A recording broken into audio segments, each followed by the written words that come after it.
Within the risk theme, we have the identification step. And Prince says we must identify risks, but it doesn't say how we should identify risks.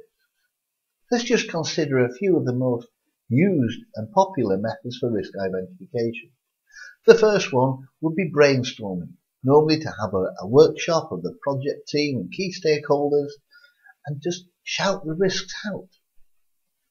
We might use a SWOT analysis to help us do that, to identify our strengths, our weaknesses, what are the opportunities, what are the threats. We could also use a prompt list in that workshop. A prompt list is a list of risk areas like economic, technological, operational, organizational. And under those headings, we can then think about the different risks in those areas. We could extend those headings into a risk breakdown structure. And we look at all the risk areas within technical, or legal, or environmental, political risks, social risks, economic risks, perhaps. We could also look at previous projects for lessons.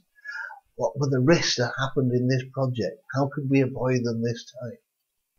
We could also use a technique like assumptions analysis, where we look at our assumptions. If we're happy with them, we'll leave them as assumptions.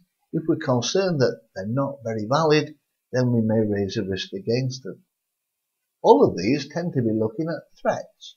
If we want to look at our opportunities, we could use a technique called constraints analysis, where we look at our constraints for, say, time, money, scope, or quality. And we ask the question, if we were to relax that constraint, does it give us some opportunities to do some other work within our project? Now, of these, the most popular technique is brainstorming.